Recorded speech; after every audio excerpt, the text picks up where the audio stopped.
So we've covered this part, and now what I want to do is go back and do a search that provides us with a search result so that we can go and look at what you can do once you produce a search result.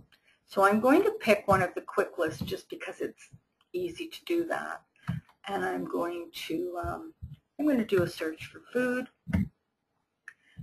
And I'm not going to put any limits on it at this moment, but we'll see what kind of a result we get. We may limit it so we don't have too many records to deal with at one time.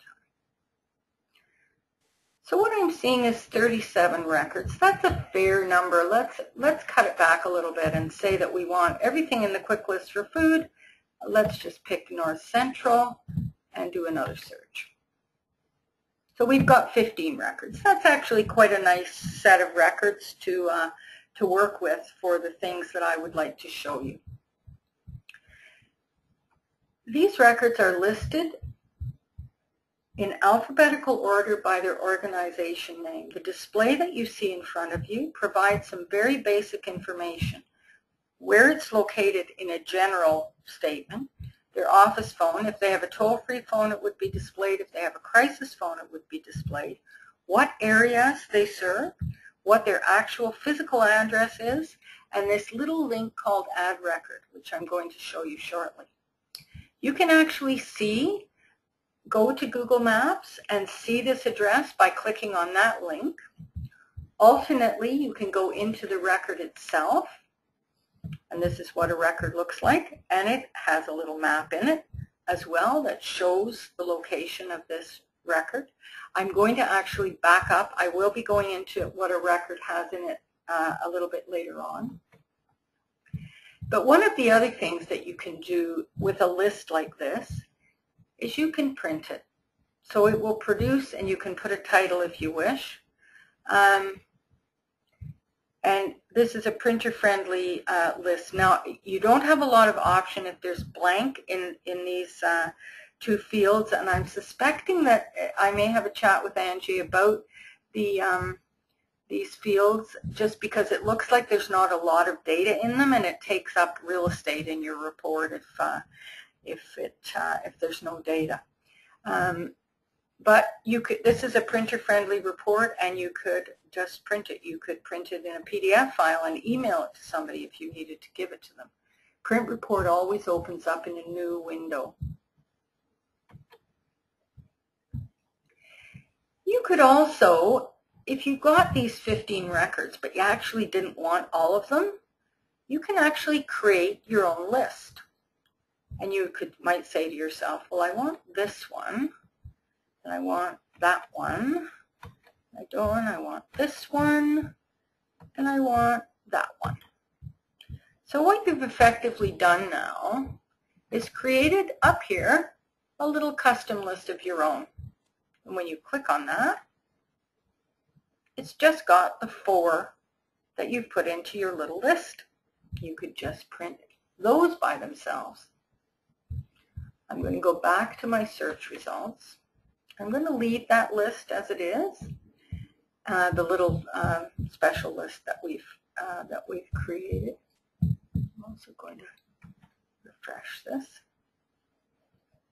And now you'll see those records that we've added are indicated here that they're in your list up there. It says record added in it. So you can actually build this little list with a whole series of searches. So you can create a list and do 10 different searches and add 3 from here and 2 from there and 7 from somewhere else, and create a custom list for yourself up here that you can build upon over a series of uses of the search tool. When your session is over, that list goes away. So it's not a permanent list. It's a temporary collection of records that you may well be interested in either looking at one after the other or printing off as a quick list like this with phone and address and so on. The other thing you can do with a search result is to create a map of where these programs are that are in your list. So we have 15 records, And all those ones that have a physical address are sitting with little dots on this map showing their geographic location. For any one of them, if you click on this link, for instance, it will show you what record that is.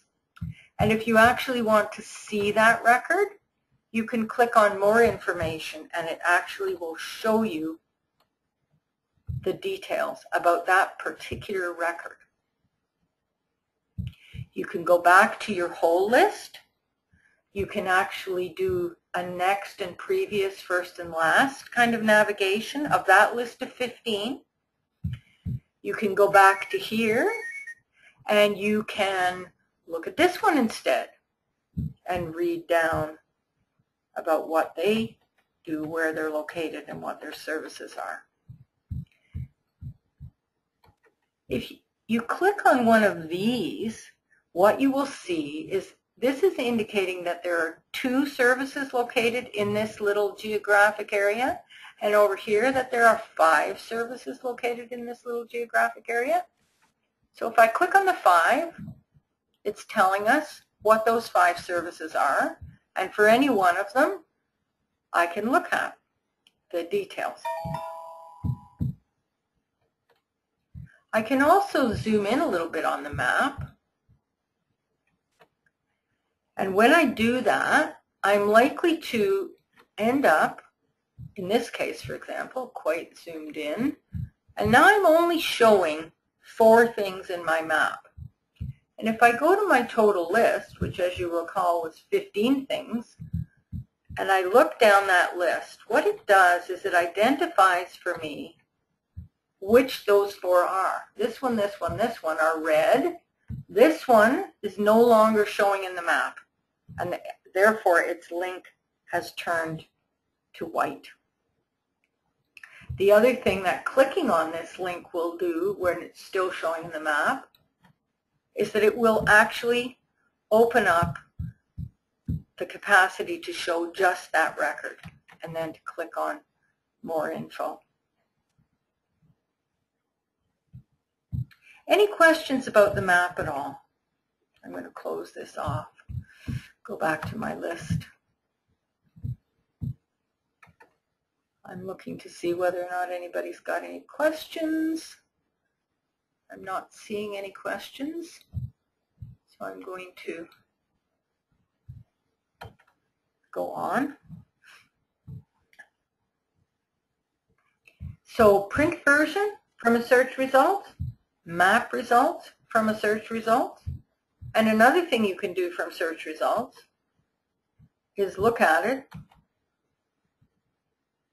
in French. Now it will only translate those things where French exists. So it will translate the parts of a record that can be translated. But in this case, for example, it doesn't change the Albert Scott Center, the Albert Scott part of the name, because it doesn't translate proper names. But it does say Centre Communautaire instead of Albert Scott Community Center. You can change it to Catalan. And where there's ordinary words, it will translate them, but it will not translate, and in this case, it's interesting, it didn't translate community center in that case. So we're back to the original. It will translate into Chinese.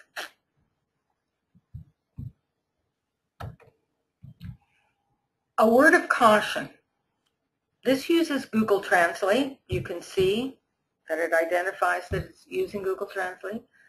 Google Translate is not some soul sitting in a room somewhere rapidly giving you a translation when you ask for it. This is obviously an automated translation tool. And as a result of that, it can have flaws. So the caution when using the Translate tool is be careful. And especially when you're translating into a language that you do not understand. However, it's also really helpful if you can look at a record and translate it into a language other than English that you do understand and have a look at the quality of it and give some feedback to Angie about it. What we found, we've been using Google Translate in Hamilton for a couple of years now, year and a half at least. And we've actually had very good feedback on the accuracy of the translations. And this is really based on the fact that the data in this database is not literature. Using Google Translate for literature, you probably get some very strange things. But records like this are very often a kind of just the facts, ma'am, kind of a list of information. And they do lend themselves quite readily to an auto-translate tool, but they are not perfect. So just that cautionary note.